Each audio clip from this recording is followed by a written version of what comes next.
అప్పటికి నా ఫ్రెండ్స్ అంటూనే ఉన్నారు, మనకు అలవాట్లేని పనులు మనకి ఎందుకురా బుజ్జా అని. వింటాం, మనం వినాం కదా.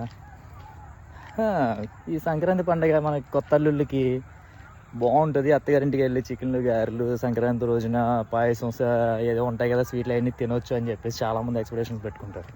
సరే మనం కూడా కొత్త అల్లుళ్ళమే, కానీ మమ్మల్ని పిలిచి అత్త మామ లేరు, ఉన్నారు కానీ పిలవరు మమ్మల్ని. అయింది ఏదో అయిందిలే, ఎలాగో అత్త మామ ఇంటికి వెళ్ళలేదు, సరదాగా అలా సంక్రాంతికి వెళ్ళి కోడి పందాలు చూద్దాం అని చెప్పేసి అలా వచ్చేసాను అనమాట.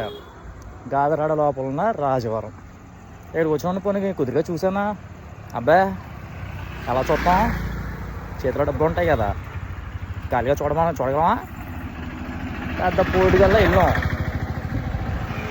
మన కోళ్ళ గురించి పెద్ద తెలీదు, గిరిలో పెద్ద పుల్లే కనపడింది ఒక కోడి.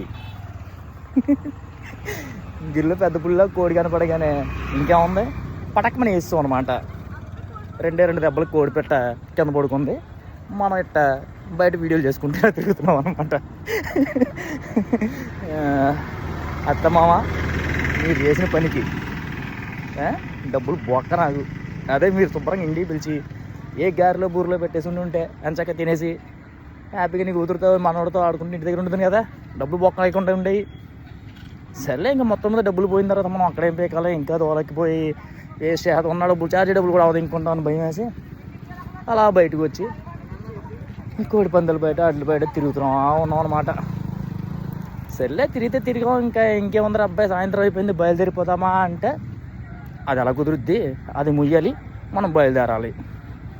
ఇక్కడ చూస్తే సంక్రాంతి ముగ్గులు ఆ చివరేమో భోగిమంట వేసారు, నేను రాకముందే అయిపోయింది అది. ఇంక ఇటువైపు వెళ్తేనేమో కోడి పందాలు జరుగుతున్నాయి, ఇదేం బ్యాక్ క్యామ్ తిరగట్లేదు, పెడదామని చూసాను.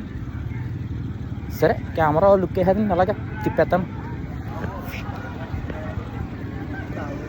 మీకు ఎంతవరకు కనబడుతుంది నాకు తెలియదు, కానీ అంతకుమించి ఎక్కువ ఇస్తే కొడతారనమాట. సర్లే అయితే ఉంటాను మరి.